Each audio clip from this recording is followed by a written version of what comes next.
ಗಂಗಾ ನದಿಯ ಮೇಲೆ ಬಿರಿಯಾನಿ ಸೇವನೆ, ಧಾರ್ಮಿಕ ಭಾವನೆಗೆ ಧಕ್ಕೆ ತಂದ ಆರೋಪದಡಿ 14 ಯುವಕರ ಬಂಧನ.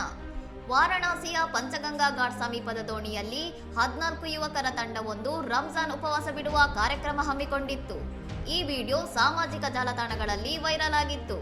ಪವಿತ್ರ ಗಂಗಾ ನದಿಯ ಮೇಲೆ ಮಾಂಸಾಹಾರ ಸೇವಿಸಿ ಅದರ ಮೂಳೆಗಳನ್ನು ನದಿಗೆ ಎಸೆಯುವ ಮೂಲಕ ಹಿಂದೂಗಳ ಧಾರ್ಮಿಕ ಭಾವನೆಗಳಿಗೆ ಅಪಮಾನ ಮಾಡಲಾಗಿದೆ ಎಂದು ಬಿಜೆಪಿ ಯುವ ಮೋರ್ಚಾ ದೂರು ನೀಡಿತ್ತು. ಯುವ ಮೋರ್ಚಾ ಅಧ್ಯಕ್ಷ ರಜತ್ ಜೈಸ್ವಾಲ್ ನೀಡಿದ ದೂರಿನನ್ವಯ ಕೋತ್ವಾಲಿ ಪೊಲೀಸರು ತಕ್ಷಣ ಕ್ರಮ ಕೈಗೊಂಡು ವಿಡಿಯೋದಲ್ಲಿದ್ದ 14 ಯುವಕರನ್ನು ಬಂಧಿಸಿದ್ದಾರೆ.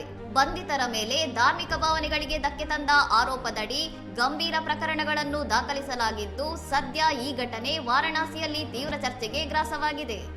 ರಾಮನವಮಿ ಸಮೀಪಿಸುತ್ತಿರುವ ಈ ಸಂದರ್ಭದಲ್ಲಿ ನಡೆದ ಈ ಬಂಧನವು ಸಾರ್ವಜನಿಕ ಸ್ಥಳಗಳಲ್ಲಿ ಧಾರ್ಮಿಕ ಆಚರಣೆಗಳ ಹಕ್ಕು ಮತ್ತು ವಾರಣಾಸಿಯ ಸೂಕ್ಷ್ಮ ರಾಜಕೀಯ ವಾತಾವರಣದ ಬಗ್ಗೆ ಹೊಸ ಚರ್ಚೆಯನ್ನು ಹುಟ್ಟುಹಾಕಿದೆ.